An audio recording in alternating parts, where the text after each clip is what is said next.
माझं माननीय नामदार राधाकृष्ण विखे पाटील साहेबांच्या नेतृत्वामध्ये जे काही राहत्याचा विकास झालेला आहे, अनेक वर्षापासून साहेबांच्या आणि माझ्याही मनामध्ये खंत होती की राहत्याला बाजारासाठी जागा नाही. वीरभद्र महाराजाच्या प्रांगणामध्ये जो बाजार लागतो तो आज बाजार साकुरीचे रस्ते जाम करत आहे, तो बाजार आज नगर मनमाड जाम करत आहे, तो बाजार आज या छत्रपती शिवाजी महाराजांच्या नावाने असलेल्या कॉम्प्लेक्सचं पूर्ण एंट्रन्स बंद करत आहे. आणि म्हणून कुठेतरी बाजारतळ व्हावं, जागेची उपलब्धता नसल्याने यावेळेस आपण एक प्रयोग करतो. एक पहिली टेक्नॉलॉजी आहे जी जॅपनीज टेक्नॉलॉजी आहे, त्यामध्ये आपण त्या सगळ्या लोकांना बोलवलं आणि असा निर्णय घेतला गेलेला आहे की कातनाला म्हणजे साकुरीच्या पुलापासून तर नगर मनमाडच्या पुलापर्यंत जो कातनाल्याचा स्पेस आहे तो 50 वर्षाच्या पूरला लागणारं पाणी ग्राह्य धरून तेवढ्या साईजचे मोठे कॉन्क्रीट डॅक टाकून तो पूर्ण कातनाला परिसर अंडरग्राऊंड केला जाणार आहे. अंडरग्राऊंड केल्यानंतर माझ्या मते जवळपास 1 ते 1.25 एकर जागा राहत्याच्या बाजारतळासाठी उपलब्ध होईल आणि हा राहत्याचा सर्वात महत्वाकांक्षी प्रकल्प ठरणार आहे. आणि एकदा हा प्रकल्प यशस्वी झाल्यानंतर याचा बोध घेऊन अनेक शहरांमध्ये महाराष्ट्रामध्ये जिथं जिथं नाले वाहत आहेत आणि जिथं शहरीकरण वाढलेलं आहे असा पर्याय आपण उपलब्ध करून देणार आहोत.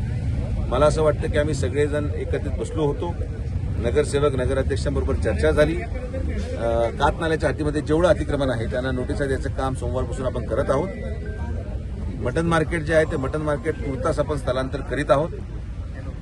बाजार तर विकसित झाल्यानंतर परत मटन मार्केट जसं लोणीला एक मॉडेल मटन मार्केट तयार झालंय तसंच मटन मार्केट आपण राहत्यामध्ये देखील तयार करणार आहोत. या संदर्भात सगळी चर्चा झालेली आहे. कातनाला हा पूर्ण साफ केला जाईल. आज मी स्वतः कातनाल्यामध्ये उतरलो, इतकी दुर्गंधी आहे. तिथं मांस फेकलं जातं, तिथं कोंबडीचे पंख आणि ते सगळं जे होतं तिथं फेकलं जातं. हे राहता आपण पाहिलेलं नाही. म्हणून मी ताबडतोब पालकमंत्री महोदयांनी विनंती करून 50 लाख रुपयाचं इन्सिनरेटर राहत्या शहरासाठी आपण मंजूर करतोय, जेणे की जेवढं कचरा हा मटन मार्केटमधून एकत्रित होईल त्याचा डायरेक्ट जाळून हा कचरा कुठेही इतर पाणी दूषित करणार नाही. ही सुरुवात आहे. 2 वर्षामध्ये राहता ओळखू येणार नाही. विकासाच्या दृष्टिकोनातून हे मी तुम्हाला शब्द देतो.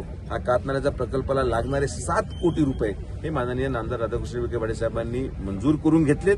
याचं काम आपण माझ्या मते 1 एप्रिलपासून सुरुवात करत आहोत आणि 1 एप्रिलला सुरुवात केल्यानंतर पावसाळ्याच्या आत ते बाजारतळ विकास झाल्यावर ना वीरभद्र महाराजांच्या समोर बाजार लागेल, ना साकुरीच्या रस्त्यांवर बाजार लागेल, ना छत्रपती शिवाजी महाराजांच्या कॉम्प्लेक्स समोर बाजार लागेल. बाजारतळ एकच, ते राहत्याचं बाजारतळ.